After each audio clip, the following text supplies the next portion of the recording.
Guys দেখো আমরা চলে এসেছি সমুদ্রের পাড়ে। এই যে কত লোক ঘোরাঘুরি করছে এখানে।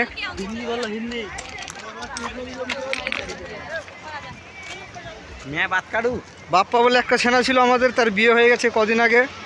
সে এখন আটমোগলাই গেছে তার বউকে নিয়ে শ্বশুর ঘর। সেই টেনশনে আমরা চলে এসেছি ব্যান্ডি স্ট্যান্ড ঘুরতে। আর কি দেখাবো আপনাদেরকে, আপনারা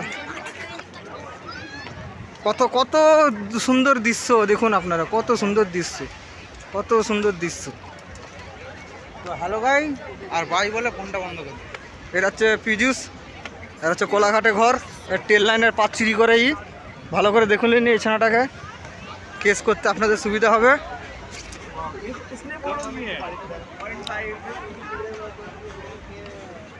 মালের শেষ নেই গাইস, এত মাল, মালের শেষ নাই।